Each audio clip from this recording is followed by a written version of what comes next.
You think you know what being sad looks like in Hollywood. You expect the dark sunglasses, the ready statements given through agents, the nice asks for privacy that run at the bottom of the news shows. But what is going on right now with Shirley MacLaine is not that. It is not nice, and it sure is not planned out.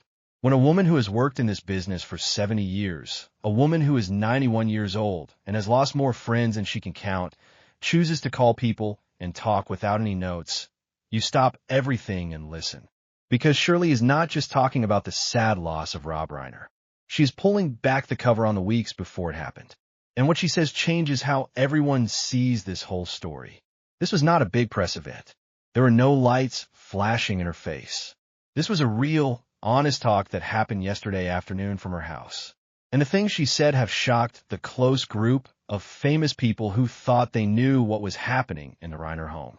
Shirley did not cry. She did not give usual sorry words. She sounded mad. She sounded like a woman who is sick of hiding secrets that end up causing deaths. She said straight out that Rob Reiner did not just die. He was attacked in his own house. And the worst part is that he knew it was coming and did nothing to stop it because of a weak spot that every parent hopes they never face. You have to get the relationship here. Shirley MacLaine and Rob Reiner go way back. They come from that old Hollywood time where friendships were built strong, not online.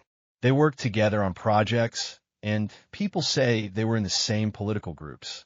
They both did not trust fame much and had a strong belief in the importance of stories. But Shirley, with all her ideas about magic and past lives, has always been very smart about how people act in this life. She told people yesterday. And let's talk about that arrest photo for a moment, because Shirley did. She did not avoid it. She said when she saw Nick's face on the news, she did not see the kid she watched grow up. She saw nothing there at all. This links to something Tom Cruise apparently told close friends after the news. You know, Tom and Rob have a past together. A Few Good Men was not just a film. It was a big deal for both of them.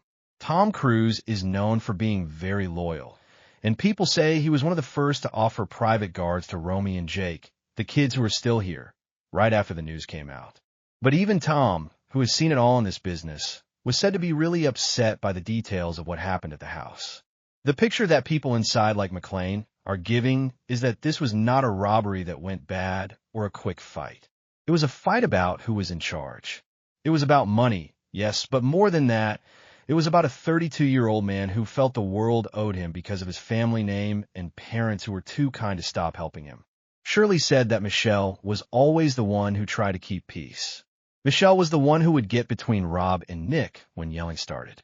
And it hurts your heart to think that her wanting to protect her family is probably what put her right in danger that night. What Shirley is showing is the Hollywood problem that ruined this family. She talked about how tough it is to raise kids in this place when the parents are so big. Rob Reiner was not just a director. He was a huge name. For Nick, living under that big shadow turned into anger.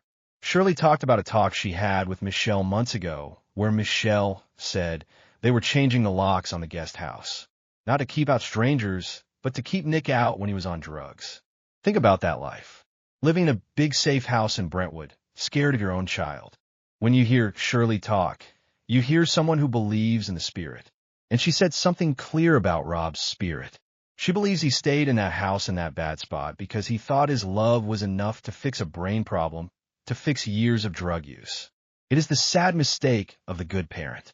They think love can protect. Shirley, with her straight talk, said love is not protection when you face bad things.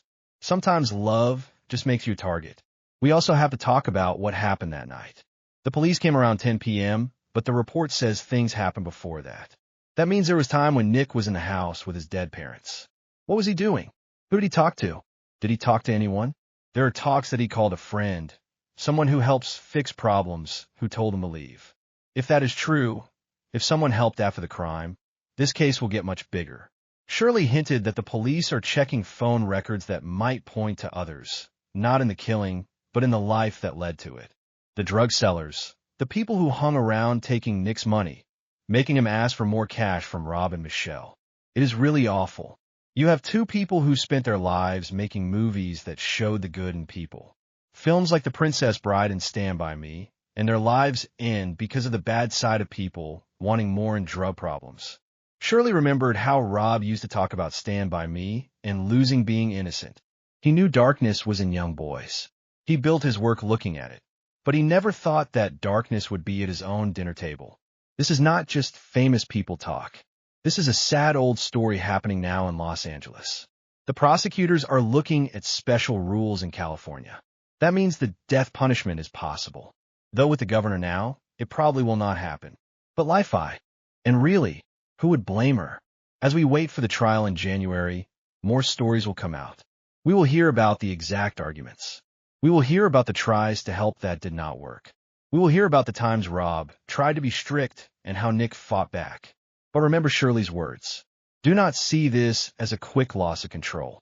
See it as a slow crash that everyone saw but was too nice to yell stop. Rob Reiner was a man who believed in the good in people. He believed in fair government. He believed in right and wrong, and he believed in family. It is the worst twist that his trust in those things is what made him not see the danger. We lost a great person, but more, we are seeing the full ruin of what he built because of mental problems not treated and feeling too important. Shirley ended her talk with a simple, scary idea. She said, Rob is okay now. He is with the spirits. He is with his dad, Carl. He is at peace.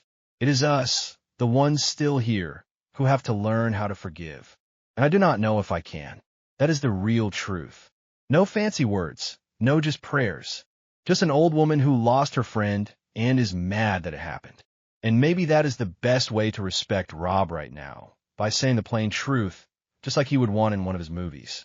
The police work is still going, and every day adds more to the story.